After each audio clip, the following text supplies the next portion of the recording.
जैसा कि आपने पिछले पार्ट में देखा, बिल्लू टिल्लू के दरवाजे पे फल की टोकरी रखकर चला जाता है। यह फल की टोकरी कोई आम टोकरी नहीं थी, ये एक शापित टोकरी थी।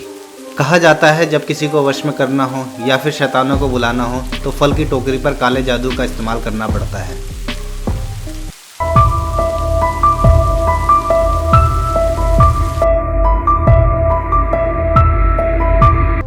टिल्लू टोकरी को टेबल पर रखकर सो जाता है, पर उसे कुछ ठीक नहीं लग रहा है। उसे काफी घबराहट हो रही है और उसे पसीना भी हो रहा है। अरे ये क्या, लाइट को भी अभी जाना था। बिल्लू बोलता है टिल्लू से कि अरे टिल्लू, लाइट क्यों चली गई? तुमने पिछले महीने बिजली का बिल नहीं भरा है क्या? टिल्लू की तरफ से कोई जवाब नहीं आता है। लगता है टिल्लू बिल्लू से नाराज हो गया है। बिल्लू ने उसे काफी कुछ सुनाया भी तो था, इसमें बिल्लू की ही तो गलती है। टिल्लू, तुम ऐसी गलती कैसे कर सकते हो? इतनी गर्मी में हम कैसे रहेंगे? तुम्हें तो सिर्फ अपनी ही फिक्र रहती है। बिल्लू टिल्लू से कहता है कि टिल्लू, तुम बोल क्यों नहीं रहे हो? तुम क्या मेरी बातों से नाराज तो नहीं हो?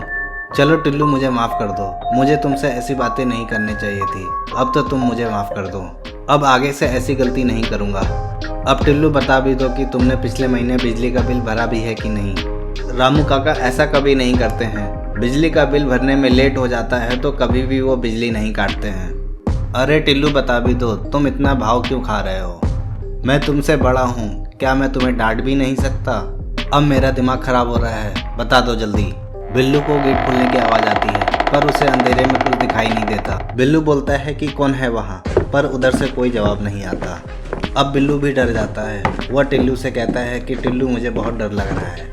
ऐसा लग रहा है कि जैसे कोई गेट खोलकर अंदर आया है, पर अंधेरे की वजह से कोई दिख नहीं रहा है। टिल्लू, तुम रामू काका को फ़ोन करके पूछ लो कि लाइट कब आएगी, कहीं अंधेरे का फ़ायदा उठाकर हमारे घर में कोई चोरी ना कर ले। वैसे भी आजकल हमारे इलाके में काफ़ी चोरी हो रही है, थोड़ा हमें बचकर रहना होगा। बिल्लू को अपने बगल में किसी के होने का एहसास होता है, पर अंधेरे के कारण कुछ दिख नहीं पाता है।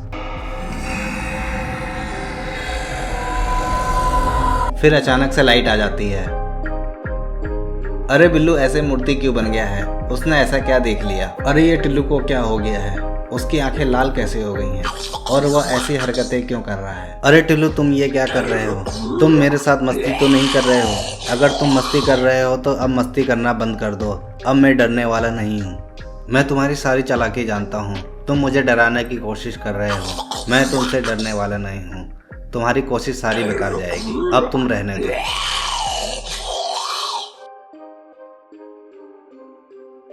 तभी बिल्लू टिल्लू के पास जाता है और टिल्लू से पूछता है कि टिल्लू, तुम्हें क्या हो गया है?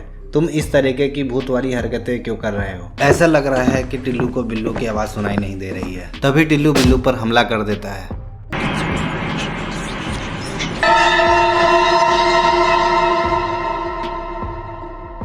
अरे ये तो चक्की है, इसे लोगों को काटने में मजा आता है।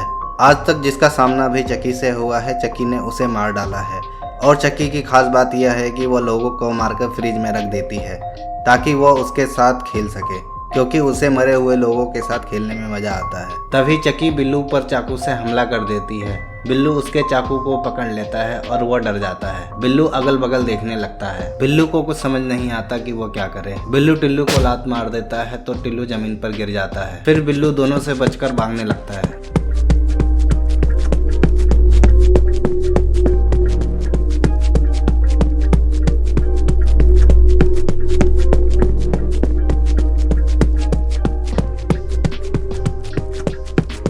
और बिल्लू घर के पीछे जाकर छिप जाता है। टिल्लू और चक्की बिल्लू को पकड़ने के लिए पीछे जाने लगते हैं। अगर बिल्लू चक्की के हाथ लग गया तो उसका बचना मुश्किल होगा, क्योंकि चक्की से आज तक कोई नहीं बच पाया है।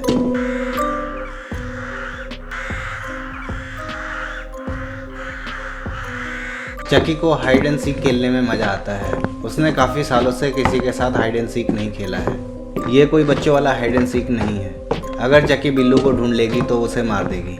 चक्की और टिल्लू बिल्लू को ढूंढने लगते हैं, पर बिल्लू उन्हें दिखाई नहीं देता है। आपको क्या लगता है, दोनों मिलकर बिल्लू को ढूंढ पाएंगे कि नहीं? यह आपको अगले पार्ट में पता चलेगा।